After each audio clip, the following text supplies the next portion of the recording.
Hey guys, welcome to my channel, and today in this video we are going to discuss about option basics part 2. In the previous video we saw how exactly option contracts work and how they are similar to insurance contracts. But today we are going to understand what exactly is call option, what exactly is put option, and what is moneyness of options. So before we get into the video, I just want to give a brief about what we had discussed in the previous video. In the previous video we saw how exactly option contracts work. So option contracts have three main characteristics. The first one is all contracts have a buyer and a seller. So the seller is going to receive the premium from the buyer, or basically the buyer is going to pay the premium to the seller, similar to how an insurance contract works.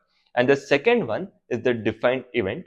If any event happens, so a defined event happens, then the seller has to compensate the buyer by a particular amount. So the third one is expiry. That means this particular defined event has to happen before the expiry day for the buyer to receive the compensation. So in the previous video, it was more about theory, but today we are going to see the working of a call option, working of a put option, and moneyness of options and how it is practically used in the trading scenario. So now we'll be moving on to a different kind of recording where I have tried to be a little more creative, where I have used Jenga to explain call option, put option, and moneyness of options. And I hope you enjoy this video. Meanwhile, if you are finding the content on this channel useful, then don't forget to hit the like button, share this video, and subscribe to my channel. So now we'll try to understand how exactly a put option works. Assuming this to be the chart of Nifty, I have tried to be a little creative here. So, and let's assume Nifty is trading right now at level of 19,200. And there is a put option buyer who has purchased the put option at 19,000. So let's assume this level to be the level of 19,000. And there is a buyer who has paid a premium of, assuming let's say around 50 rupees, and he has purchased the 19,000 put option. So in this case, the buyer is going to receive compensation only if the market is going to fall below 19,000. So assuming that the market actually starts to crash and it comes below 19,000, then the seller of 19,000 put option has to compensate the buyer of 19,000 put option by a magnitude of fall below 19,000. So in this case, let's say it falls to 18,800, then the seller has to compensate the buyer with 200 rupees. Or let's say it falls to 18,700. In this case, the seller has to compensate the buyer with 300 rupees. So the buyer would have paid an upfront premium to the seller, and it is also going to come with an expiry date. So before a particular date, if market comes below 19,000, then the seller has to compensate the buyer. So this is what we had discussed in the first video also on basics of how exactly an option contract works. So this we understood with respect to put option. So if the market is coming down, then people can buy a put option and insure themselves against the fall. So then how exactly a call option is going to work is something which we are going to understand now. So now let's try to understand how exactly a call option works. So call option contracts are very similar to put option contracts, but the only difference is that the compensation will actually be given on the upside instead of downside. So it is going to come with the same buyer and a seller. It is going to also come with an expiration date. That means the event should happen before a particular date, and the event is market crossing above a particular level rather than falling below a particular level. In put option contracts, we saw if the market fell below 19,000, then the buyer would receive a compensation from the seller. But in case of call option, if the market went above a particular level, so let's assume this to be chart of Nifty again, and right now Nifty is trading at 19,200, and let's say there is a call option buyer who has purchased the 19,500 call option. So this is the call option which the buyer has purchased. If the market is moving above 19,500 in this case, right? So then the seller of the call option has to compensate the buyer of the call option by the amount it moves above 19,500. If it is going to 19,600, then he has to compensate 100 rupees. Or in case if it goes to 19,700, he has to compensate 200 rupees. So the buyer obviously would have paid an upfront premium to the seller. It might be 20 rupees, 30 rupees, depending on the risk, which we had discussed in the previous video. And this is exactly how a call option contract works. The only difference is in case of a put option contract, the buyer pays the premium upfront and will be compensated only if the market comes below a particular level. And in case of a call option, the call option buyer will pay an upfront premium and he will be compensated only if the market moves above a particular level. So I hope this clears the difference between what exactly is a call option and a put option. So now assuming that in case if the market is trading around 19,200, so you can be the buyer of both 19,000 put option and 19,500 call option at the same time. So you can end up buying both options at the same time in case if you are expecting the market to move either upside or downside pretty violently, right? So in case if the market does not move anywhere, rather ends up consolidating between 19,000 and 19,500, then you are going to lose the premiums which you have paid both for 19,500 call option and 19,000 put option. So this is how exactly buying and selling works. So in case if the seller is expecting the market to trade in the range, so let's say I am the seller and I am expecting the market to trade in the range of 19,000 to 19,500, then I am going to sell both the options. And by chance, if the market ends up consolidating between the level of 19,000 and 19,500 before the expiration day, so as a seller, I am going to keep the premium to myself and I will be making that as my profit. Whereas the buyer is going to pay the premiums which he has paid to me. Assuming, let's say the market comes down. In this case, I can still keep the premium received from the call option buyer because I don't have to compensate him. I will only have to compensate the put option buyer. Or let's say if the market goes up, in this case, I do not have to compensate the put option buyer, I will only have to compensate the call option buyer. So this is with respect to selling. Let's say I'm a buyer and if the market ends up coming down, so then I'm going to lose the premium paid to my call option and I'm going to get compensation from my put option. The idea is, what is your view on the market? In the end, it all comes down to where you're expecting the market to go. In case if you're expecting the market to trend, then you would be earning more as a buyer. Or in case, let's assume you expect the market to trade in the range or you expect the market to end above 19,000. So it really doesn't matter if it is going to end at 19,001 or 19,010. If you are expecting it to end above 19,000, then you can simply end up selling a put option. Or if you are expecting the market to end below 19,500, you can simply sell a 19,500 call option. So this way you have different variations how you can do as a buyer and seller depending on your market view. Here we will try to understand the moneyness of call option. You might see people using jargons like ATM, OTM, ITM, or in the money, at the money, and out of money. So today we will try to understand what exactly it means with respect to call option and what exactly it means with respect to put option. So again, let's assume this to be the chart of Nifty, and let's assume this is 19,300 and this is the level of 19,500 where somebody has purchased the call option. So the buyer has purchased the 19,500 call option by paying some amount of premium. So in this case, if the market is expiring around 19,300, so right now it is below 19,500, and if the expiry happens here, right? So then the seller is not going to give any compensation because the compensation will only be given once it crosses 19,500. So in this case, 19,500 call option is considered to be out of money. So why is it out of money? That is because the buyer is not going to receive any kind of compensation if the expiry is going to happen at 19,300. Let's assume tomorrow we get to see an up move. So the market starts to go up. And day after tomorrow also the market comes up and actually comes towards 19,500.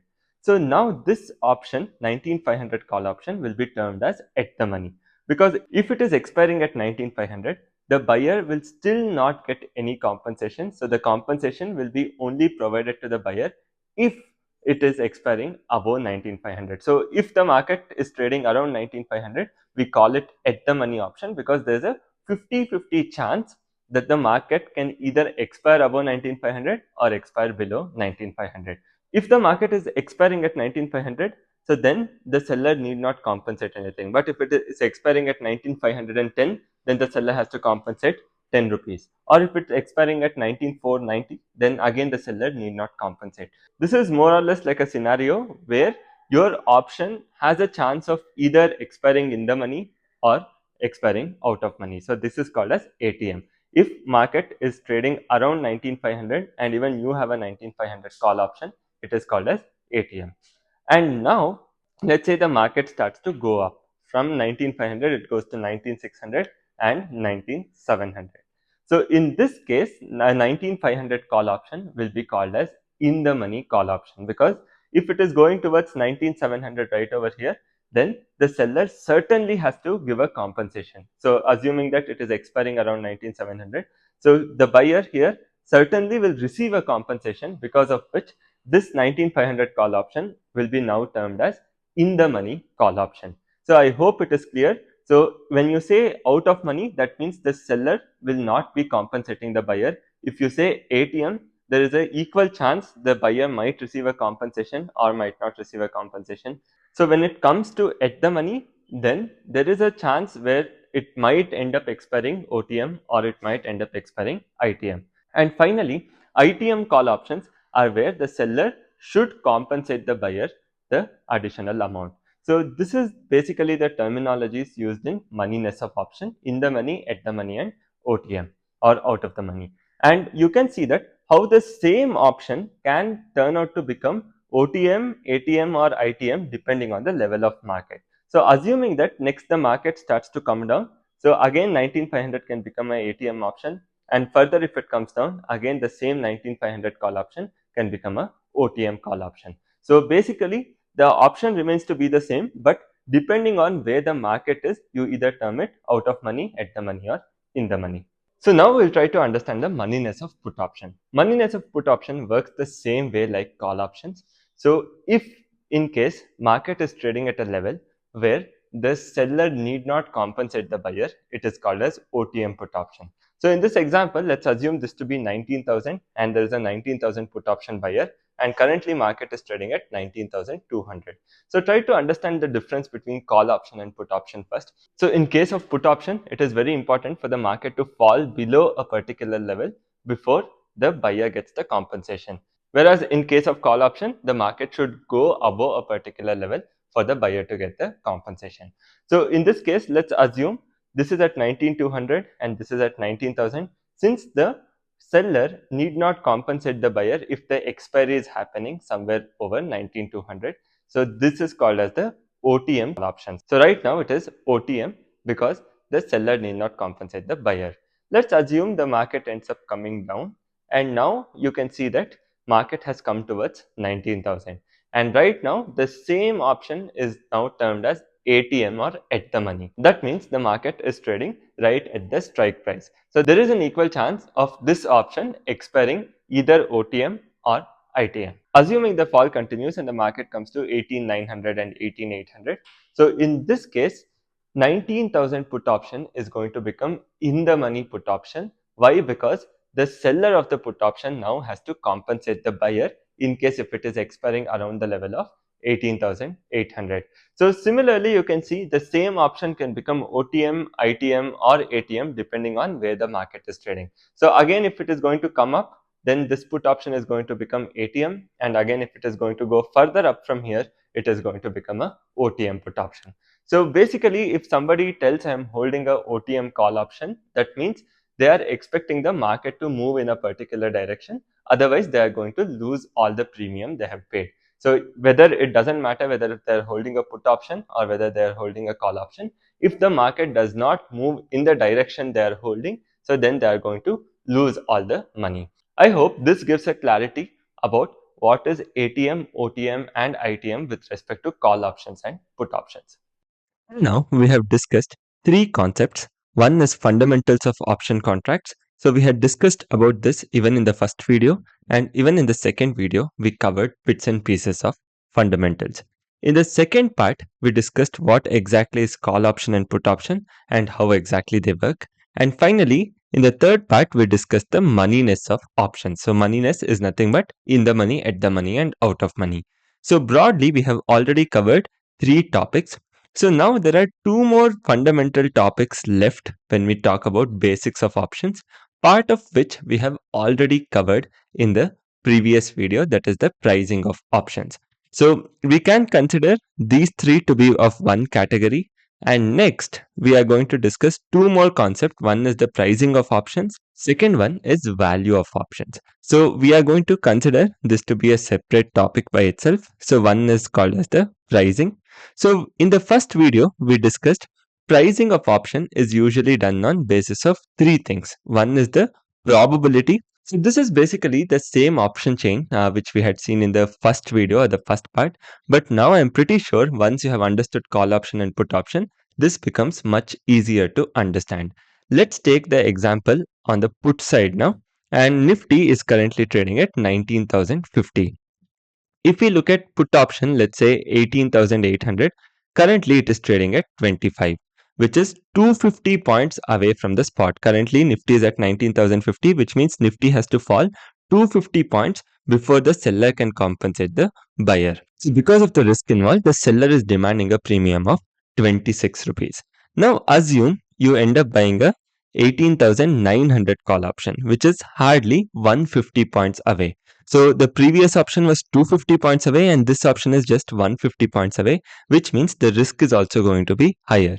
Since the risk is higher, obviously the seller is going to tell, give me more premium. And that is what is exactly happening here. You can see from 18,800 to 18,900, the premium has actually increased from 26 to 42 rupees. So what we have to understand here is, in case if the probability of this expiring in the money or the probability of the seller having to compensate the buyer is higher, then in that case the seller is going to demand higher premium. So the second thing what we understood is with respect to time. So in case if the time to expiration is more, so in this case it is only 2nd of November, let's say the time to expiration was actually end of November, 30th of November. In such case, the premium would naturally be higher because there is more time, which means the risk for the seller is higher, because of which he is going to demand higher premium. And the third one, what we understood is volatility. So in case if the market starts to move violently, then the risk for the seller is quite high, right? So he is going to obviously demand higher premium. This is something which we have already discussed in the first video in detail. So I would ask you to go check the first video in case if you haven't watched it. So this is something which has already been discussed. So now I just wanted to give a brief overview on the pricing of options. So now whether an option is priced at 100 rupees or if the option is priced at, let's say, 150 rupees or even 20 rupees, anything for that matter, it would be a component of probability, time and volatility, right? So these three factors contribute in determining the price of the option, right? So now let us say an option is trading at 100 rupees. So we can break down option into two fundamental values. So one is basically the intrinsic value and second one is nothing but the time value. So first, let's try to understand what is intrinsic value. Intrinsic value is basically in case if the market is ending where it is. So today market is at 19,050. In case if the market is ending right at 19,050 and there is not a single point change in spot, so then what would the buyer receive as compensation? So is he going to receive something as compensation? So that is going to be the intrinsic value. And in case if he is not receiving anything in compensation, then there is some value for the option, let's say 10 rupees, 15 rupees. So that is basically the time value of the option. So now let's try to break down the time value and intrinsic value of both put and call option. So let's consider the option of 19,000 CE or 19,000 call. So we'll consider 19,000 CE, which is trading at 152 rupees. And in case if the market ends up expiring right at this point, that means the seller has to compensate the buyer by 50 rupees, right? So we get to know that since the buyer has to get a compensation of 50 rupees, this 50 rupees is nothing but the intrinsic value of the option. So this 50 rupees is going to be the intrinsic value and time value is going to be the remaining 100 rupees. So overall, the price was 150 rupees and in that 50 rupees is the intrinsic value and 100 rupees is the time value. So let's divide this into a much better table. The price of the call option was 150 rupees. In that 50 was the intrinsic value and time value was 100 rupees. Let's consider one more option.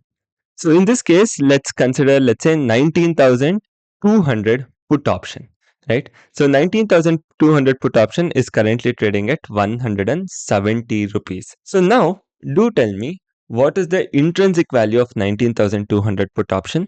So in case if the market is going to expire at 19,050, then the seller has to compensate the buyer by 150 rupees, because always remember, when you're talking about put option, you have to compensate if the market is ending below 19,200. In this case, market is ending below by 150 points. So the entire 150 rupees is going to be the intrinsic value, and remaining 20 rupees is going to be the time value. So now let's consider one more option. Let's consider 19,300 call option. So 19,300 call option is currently trading at 27 rupees. And we know whenever we are talking about call option, so the seller has to compensate the buyer only if it is going above 19,300. So if the market is expiring at 19,050, then the intrinsic value is going to be 0, because the seller need not compensate anything to the buyer, and the time value is going to be 27 rupees. Let's take one more example of a put option. Let's consider 18,700 put option trading at 17 rupees. So currently market is at 19,050. So in case of a put option, compensation will be only given if it goes below 18,700. So in case if it is expiring at 19,050, then the compensation amount is 0 and the time value is going to be 17 rupees. So when we studied Moneyness, we got to know what exactly are in the money options. So since these are in the money options, they come with intrinsic value, right? Whereas if you look at the out of money options, so 19,300 call option is out of money, 18,700 put option is out of money. They do not come with any intrinsic value, whereas they only come with time value. The difference between intrinsic value and time value is clear. Intrinsic value is basically the compensation amount that the buyer will receive in case if the market is ending at the exact same price as today. So that is the intrinsic value, and any extra value apart from the intrinsic value is the time value. So this is the premium which the seller is demanding the buyer based on the risk involved. So in case if the time is more, the premium would be higher. In case if the time is less, the time value premium should be lower, right? So this is something which is very important for us to understand. And you can see that if the option is ITM, or if it is in the money, then it has intrinsic value. In case if the option is OTM, or out of the money, then it only has time value and 0 intrinsic value. So now if we actually take a look at the option chain, it becomes much clear here. So you can see all the ITM options in the option chain are actually shaded yellow. That means all of these options tend to have some kind of intrinsic value, and all the OTM options have a white shade, which means they do not come with any kind of intrinsic value. So all they have is just time value. So you can also take a look at put option side. So all the put options from 19,050 are actually OTM. So all the put options from 19,000 are actually OTM, and all the put options from 19,100 are actually in the money options. So all in the money options have intrinsic value plus time value, whereas OTM options only have time value and no intrinsic value. So I hope with this you would have got a fair idea of how exactly options work, how they are similar to insurance, how pricing of options is done, what is moneyness of options, what is intrinsic value and time value of options. So let's say the market actually goes up. So from 19,050 it becomes 19,150. Every single factor is actually going to change, starting from the probability of 19,300 expiring in the money, the probability of maybe 18,700 expiring out of money, the time being reduced. So in case let's say by end of tomorrow it is going to go up, the overall time is going to reduce by 1 day. Similarly, every single parameter of time value and intrinsic value is going to change for every single option in the option chain. So you can imagine, so the entire universe of options is much more complex than what exactly we have understood right now. So this is only covering the basics, and I haven't tried to speak anything with regards to trading. So even though I'm a full-time options trader, so I haven't spoken anything with regards to how exactly you can trade these options.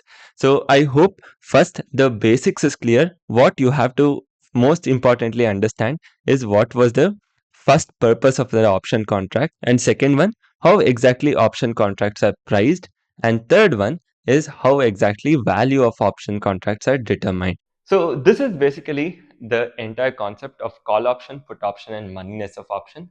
I hope this was clear using the example of Jenga and you were able to understand with the screen recording how exactly it works in the practical sense. So in case if you have found the content in this video valuable, don't forget to hit the like button, share this video, and subscribe to my channel. Thank you so much.